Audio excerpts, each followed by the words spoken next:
जय जिनेन्द्र।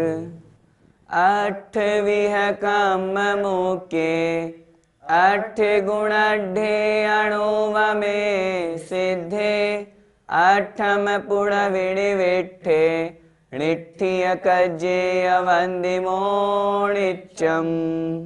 पंच परमेष्ठी भगवान की जय। ज्ञानशाला की इस कक्षा में, पिछली कक्षाओं में हम निश्चय सम्यक दर्शन के 8 अंगों को समझ रहे हैं। पिछली ज्ञानशाला की कक्षा में हमने स्थितिकरण और वात्सल्य अंग जो निश्चय स्वरूप को प्राप्त है उसको समझा।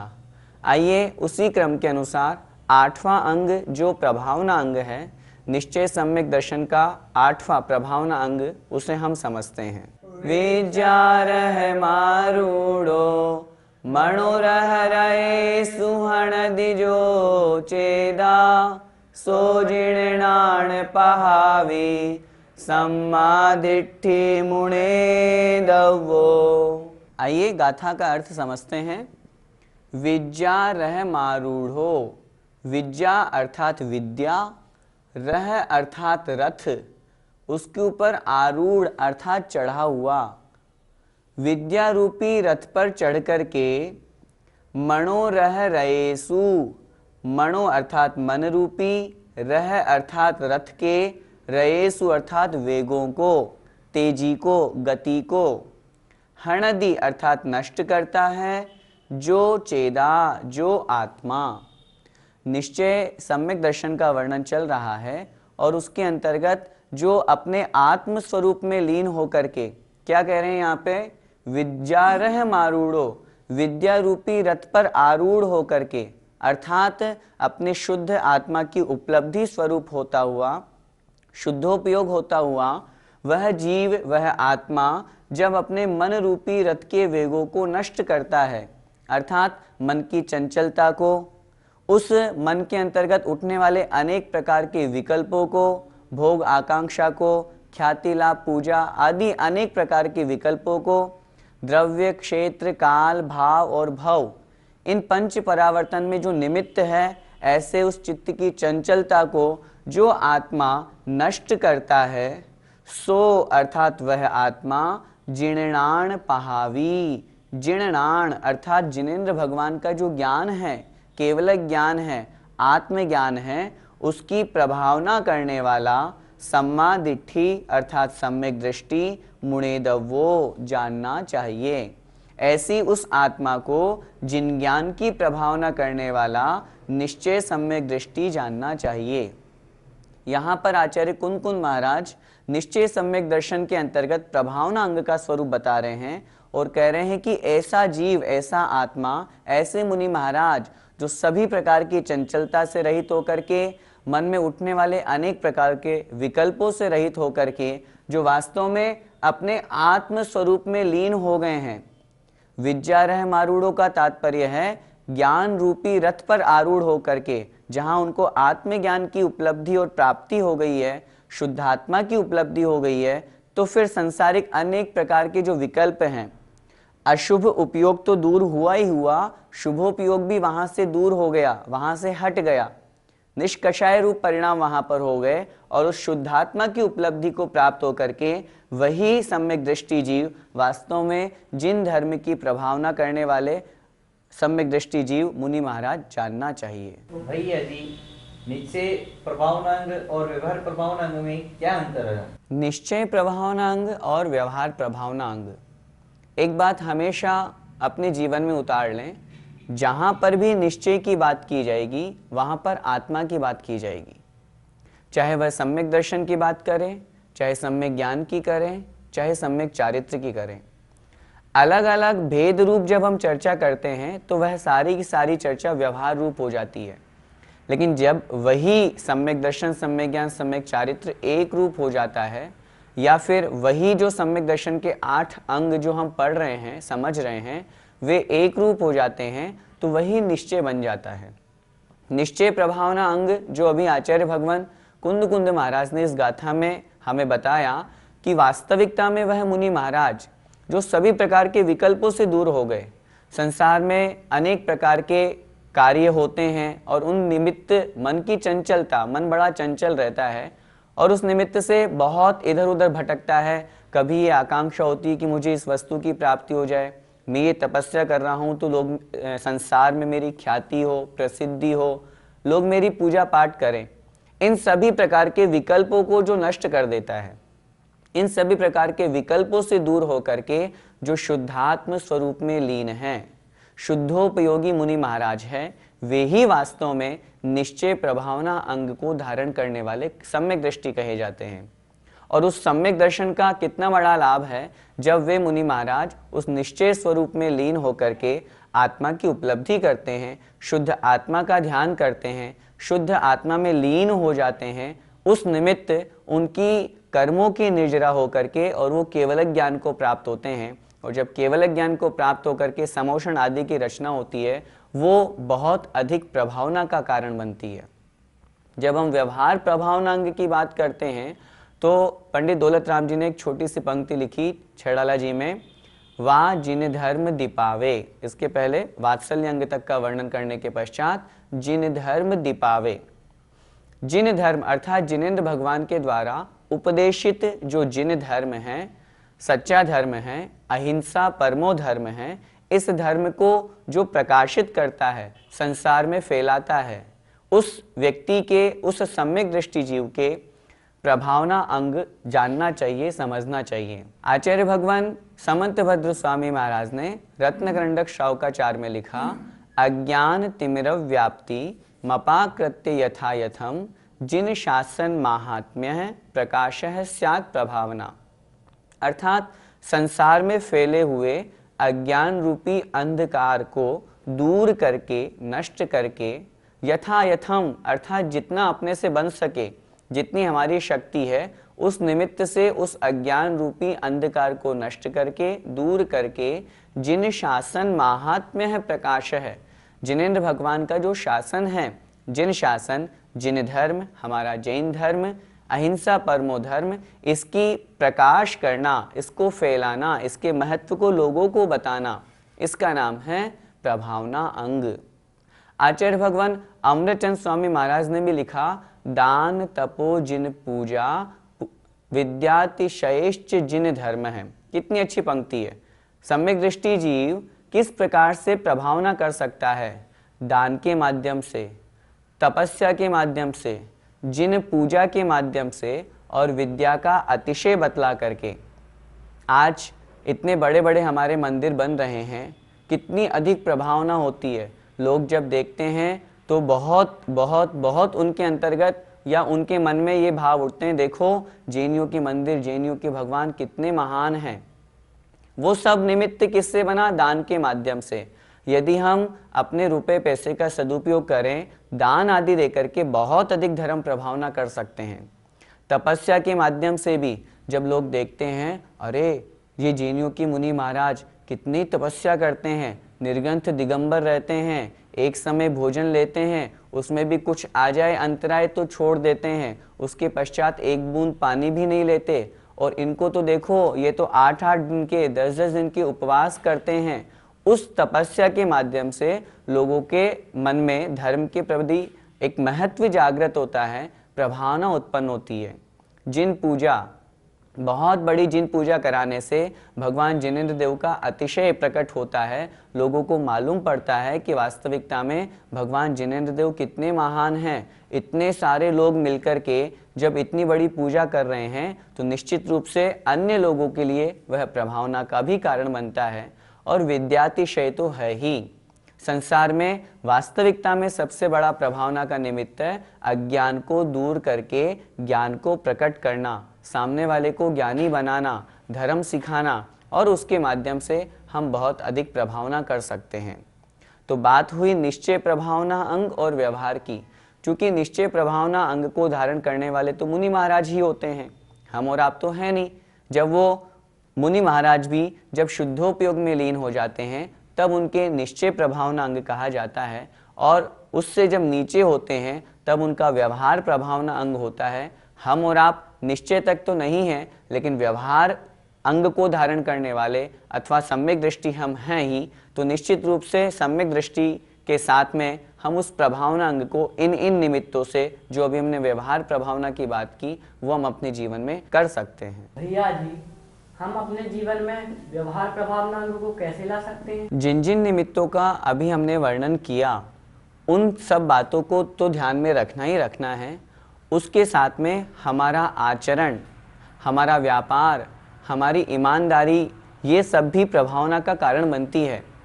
पहले के समय में हम सुनते थे कि यदि कोर्ट में कभी कोई गवाही देनी हो और यदि जज के सामने कोई जेनी व्यक्ति वहाँ पर उस व्यक्ति की गवाही दे रहा है, तो वह जज पूछते थे, क्यों भाई, सही है ये? जेनी व्यक्ति यदि हाँ बोल देता था तो जज सिर्फ इस बात के ऊपर कि यह जेनी भाई ने कहा है और ये कभी झूठ नहीं बोलता, उसका जो फैसला होता था वो उसके पक्ष में हो जाता था।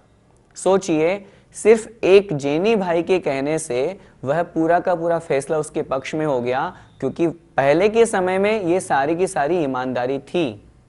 आज हम बहुत बड़े बड़े जुलूस तो निकालते हैं, बहुत बड़ी बड़ी प्रभावना करते हैं, वो सब आएंगी, मानते हैं, लेकिन उसके साथ में ये चीज़ भी ऐड हो, ये भी साथ में जुड़े मिले, तब तो वास्तविक प्रभावना कहलाएगी। हमारा आचरण धर्म के अनुकूल हो।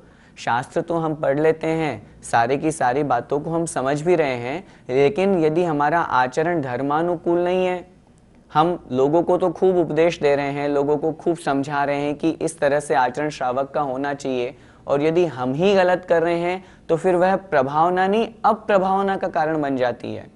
आचार्य श्री एक पंक्ति बहुत अच्छी कहते हैं, वो कहते हैं, अपनी शक्ति के अनुसार प्रभावना करनी चाहिए, कहीं ऐसा ना हो प्रभावना की जगह अप्रभावना हो जाए। चाहे प्रभावना मत करो, लेकिन अप्रभावना कभी नहीं करना। यदि हम ऐसा करेंगे तो अन्य धर्म वाले या अन्य लोग जिनका विश्वास जैन धर्म से जुड़ा हुआ है, वो पूरा का पूरा विश्वास उठ जाएगा, टूट जाएगा। जो व्यक्ति धर्म में लगना चाह रहा है, वह व्यक्ति धर्म में नहीं लग पाएगा। क्यों? उसने पहले बार में ही धोखा खा लिया। तो इसलिए अपना आचरण बिल्कुल धर्म के अनुकूल हो। व्यापार हम करें तो व्यापार धर्म के अनुकूल हो। लोग कहें, हाँ भाई, उस दुकान से माल खरीदेंगे तो बिल्कुल सही मिलेगा, मिलावट का भी नहीं होगा और बहुत महंगा भी नहीं होगा। जो वस्तु का दाम है उस अनुसार ही सामने वाला व्यापार करता है।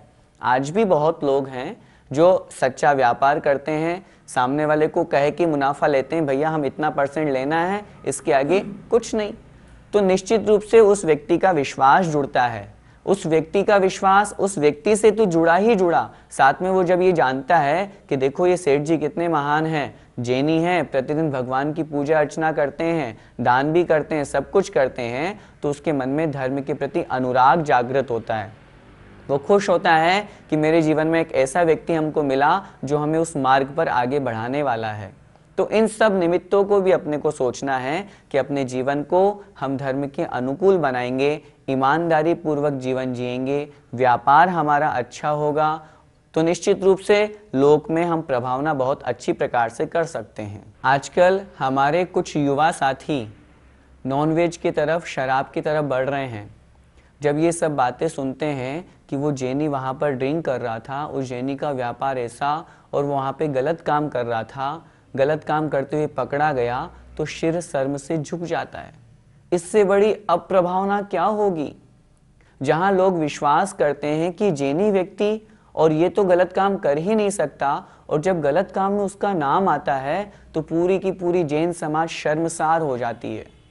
मैं निवेदन करना चाहता हूँ आप लोगों से, जो सुन रहे हैं, आपके आसपास के उन सभी लोगों को आप बताएं, कम से कम हम अपने आप से शुरुआत करें। मेरे युवा साथी जो उस मार्ग पर आगे बढ़ रहे हैं, गलत राह चुन चुके हैं, चुन रहे हैं, उनसे मैं छोटा सा निवेदन यही करूंगा, आप बहुत गलत कर रहे हैं, आप प्रभावना नहीं कर पा रहे, कोई बात नहीं, घर में बैठें, लेकिन कम से कम अब प्रभावना में आप कारण नहीं बने, लोगों का विश्वास नहीं तोड़ें। और उन परिवार वालों को भी मैं इस बात के लिए कहना चाहूँगा, उनको अपने बच्चों पर, अपने युवा जो बेटे बेटियां हैं, उनके ऊपर ध्यान देना चाहिए, कहीं वो गलत राह पर तो नहीं जा रहे, गलत संगति में तो नहीं फंस रहे। उसकी जिम्मेदारी भी हमारी खुद की है।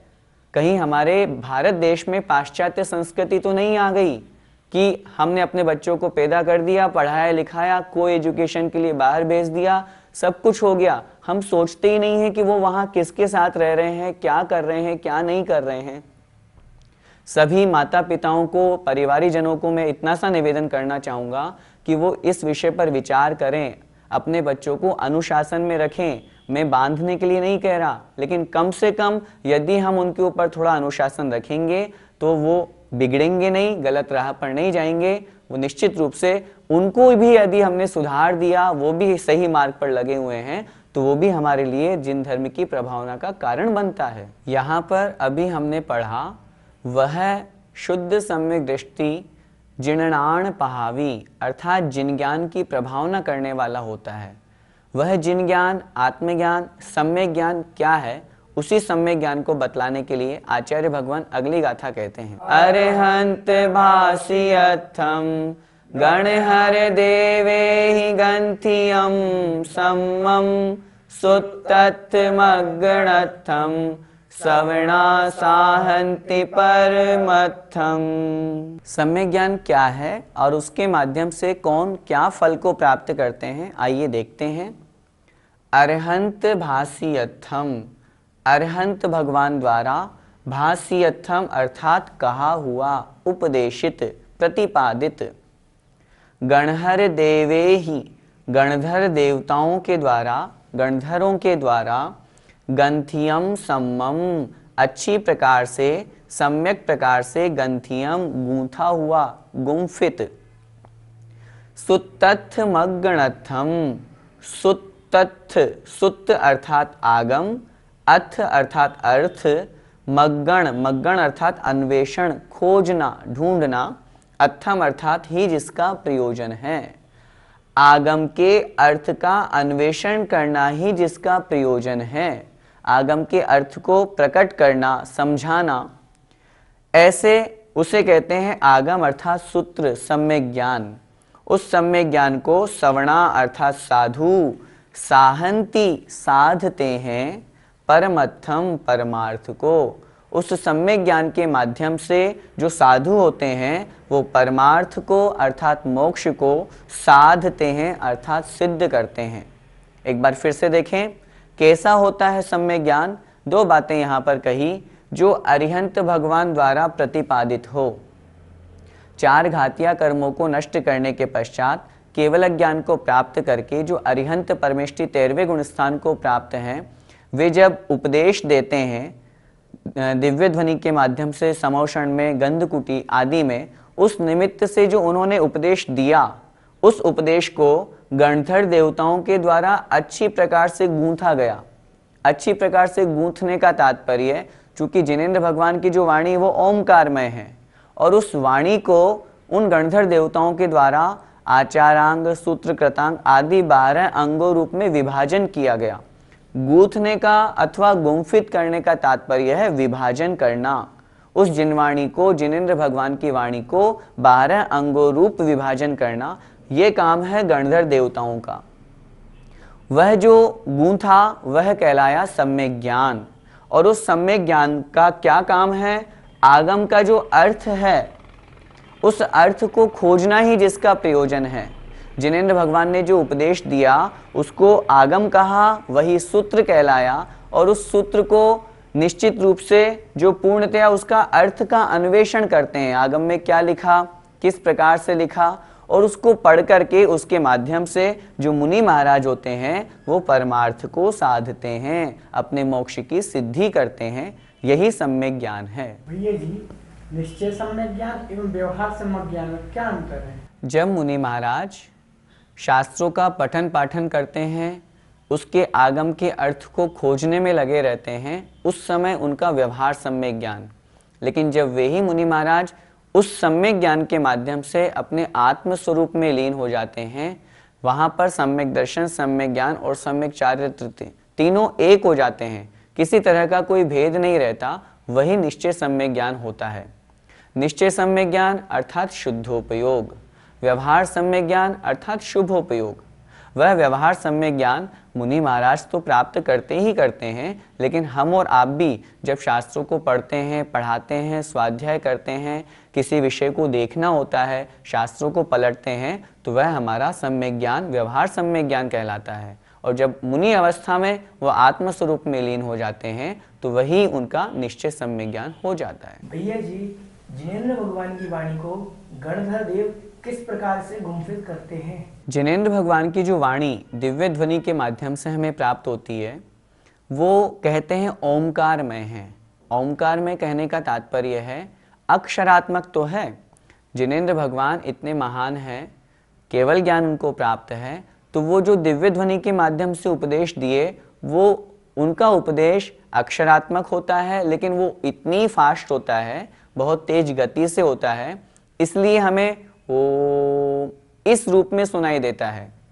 वो जो जिनेंद्र भगवान ने उपदेश दिया उस उपदेश को गणधर परमेष्ठी झेलते हैं, अर्थात उसको ग्रहण करने की कैपेसिटी उनमें होती है और उसमें उस उपदेश को वो आचारांक, सूत्र, कृतांक 12 अंगों रूप में विभाजन करते हैं। गुम्फित करने का तात्पर्य है विभाजन करना। जो जिनेंद्र भगवान ने उपदेश दिया उस उपदेश को उस उपदेश में जो आचारांग अर्थात आचरण संबंधी जो जितनी बातें थी उनको उन्होंने आचारांग में ले लिया। इस तरह से 12 अंगों रूप में जो विभाजन किया जाता है वह गणधर परमेष्ठी का कार्य होता है। वही गणधर परमेष्ठी उन 12 अंगों की रचना करते हैं। जिनेंद्र भगवान ने जो उपदेश दिया उसका अनंतवा भाग सार रूप में ही वो ग्रहण कर पाते हैं और उसको इन 12 अंगों में विभाजन करते हैं। यही विभाजन करना गणधर परमेष्ठी का गूंथना अथवा गुम्फित करना कहलाता है। जय जिनेंद्र।